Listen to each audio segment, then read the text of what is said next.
लोकसभा चुनाव जीतने की जरूरत नहीं। आप तो आपके इंडिया गठबंधन की क्या आप रणनीति है? बलिया जिले के हैं और बलिया लोकसभा के हैं संजय आईडी और पर उस जगह के हैं जिस जगह के लोगों ने देश को प्रधानमंत्री दिया। आप उस बलिया बागी के लोग हैं जहां आज़ादी पहले मिल गई, इसलिए आप हर बात को समझते हैं।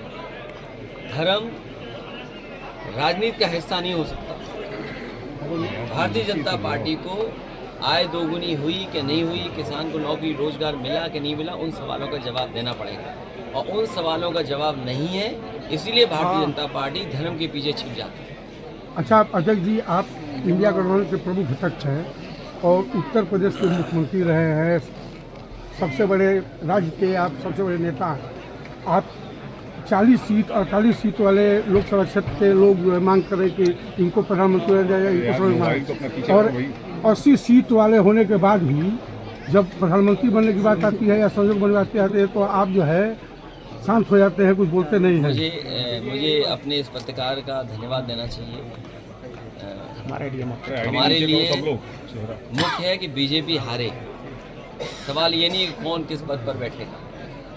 और आप तो बलिया के हैं जहाँ से प्रधानमंत्री रहे हैं, तो आप इन बातों को सब समझते हो, गिनती की और परिस्थितियों को भी समझते हो कि कभी कभी कम वाले भी प्रधानमंत्री बनते हैं। तो मैंने उत्तर प्रदेश के युवाओं की आकांक्षाओं को आप पूरा करेंगे भविष्य में?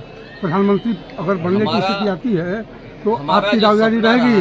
देखिए, जो सपना समाजवादियों का रहा वो ये रहा कि पूर्वांचल का इलाका खुशहाली से जुड़ जाए। इसीलिए ये जो सड़क आपको पूर्वांचल की दी थी वो किसी के मांगने पर नहीं दी थी। नेताजी क्योंकि आजमगढ़ से चुनाव लड़ते थे, पूर्वांचल का हिस्सा उत्तर प्रदेश और दिल्ली से सीधा जुड़ जाए और यहाँ के हमारे किसानों के घर परिवार में खुशहाली आ जाए, इसलिए एक्सप्रेसवे दिया है।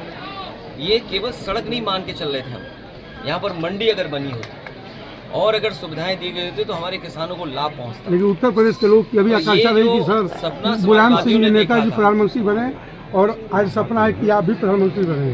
देखिए, ये समय और जगह नहीं है जिसमें चर्चा की जाए। अच्छा अखिलेश जी, 12 बलिया आएंगे हम लोग। सर अखिलेश जी, किसान ने आत्महत्या करने की कोशिश की है, पेट्रोल डालकर जो है आग लगाने की कोशिश की है क्योंकि वन विभाग उसकी जमीन पर कुछ करने जा रहा था। क्या कहना चाहेंगे सर, किसानों की क्या स्थिति है प्रदेश के अंदर और इस मामले के लोग जीरो टॉलरेंस कहते हैं करप्शन के लिए। ये जीरो टॉलरेंस उनका जीरो हो गया है और जब एसडीएम और अधिकारियों के कार्यालय न्याय नहीं दे रहे हैं तो मजबूरी में उसको आत्महत्या का रास्ता अपनाना पड़ा।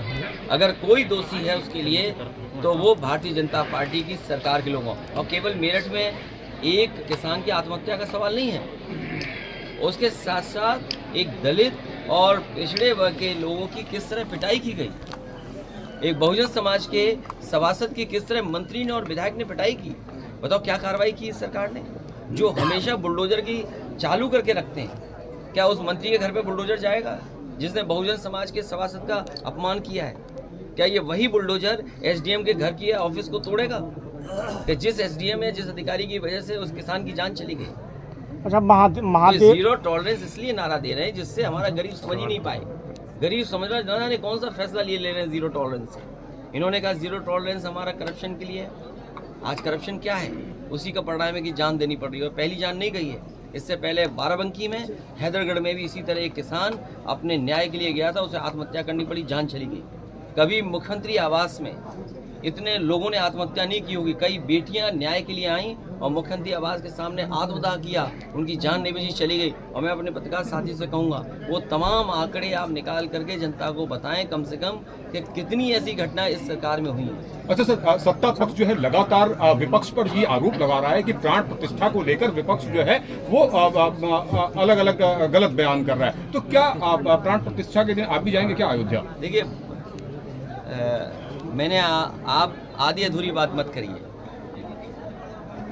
पूरी बात यह है कि बीजेपी के लोग ये कह रहे हैं कि जिसके पास निमंत्रण होगा वही आएगा। हमारा पक्ष ये है कि भगवान जब बुलाएंगे तो वो बीजेपी भी नहीं रोक पाएगी। और अगर आपका हमारा किसी का मन करे कि आज भगवान की इच्छा है हमें देखने की, तो क्या हमें कोई रोक पाएगा? सर एक आखिरी क्वेश्चन तो सर। ये सवाल ये है कि भारतीय जनता पार्टी कैसे तय कर सकती है किसको बुलाना है किसको नहीं बुलाना। अखिलेश जी, अच्छा, सर, एजुकेशन पे बात नहीं हो रही है। इसका मतलब भगवान श्री राम जी की तरफ से नहीं है बुलावा, जी जी। ये भारतीय जनता पार्टी की तरफ से बुलावा। अखिलेश जी, एजुकेशन पे बात नहीं हो रही। आप एक युवा नेता हैं और एजुकेटेड भी है, खासकर देखा जाए, लेकिन जो एजुकेशन की बात होनी चाहिए इस यूपी में, एजुकेशन की बात बिल्कुल नहीं हो रही है। जहां तक रिलीजन की बात करें या और संबंधित बातें उसकी हो रही है, ऐसा क्यों? वो बात इसलिए नहीं हो रही है क्योंकि जब मुख्यमंत्री जी खुद ही कहते हैं 46 में 56, उन्हें गिनती की जानकारी कम है। उनसे सवाल पूछो कुछ, जवाब देते हैं कुछ। और प्राइमरी स्कूल आप देख लीजिए, बच्चों की संख्या कम हो गई।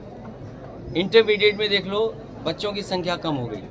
ITI पॉलिटेक्निक में एडमिशन लेने वालों की संख्या कम हो गई। आखिरकार आप देश को कहाँ ले जा रहे हैं? अमेज़ोन जैसी कंपनियां, या अमेज़ोन न बोलूँ मैं, या जो नए तरह का व्यापार बिजनेस हो रहा है उसमें नौकरियां रोजगार हैं। तो सरकारों को जो परिवर्तन और बदलाव लाना चाहिए वो नहीं ला रहे। वो अपने जो आइडियोलॉजी है उसके हिसाब से शिक्षा को देना चाहते हैं। अगर वो आइडियोलॉजी के हिसाब से शिक्षा दोगे तो हमारे समाज और देश का भला नहीं होगा। नौकरी रोजगार कैसे मिले उसकी अगर व्यवस्था करोगे, शिक्षा उस तरह की, तो शायद नौकरी रोजगार मिलेंगे। पुलिस की भर्ती सर, वो नहीं है। मुझे याद है कि पूर्व प्रधानमंत्री चंद्रशेखर जी के नाम पर यूनिवर्सिटी दी गई थी। यूनिवर्सिटी सफाई सरकार में देना शुरू हुआ। इस सरकार की जिम्मेदारी है इस यूनिवर्सिटी को और कैसे बढ़ा किया, इसमें और नए कोर्सेज कैसे लाए जाएं जिससे बलिया और आसपास के पूर्वांचल के नौजवानों को अच्छी एजुकेशन मिल जाती।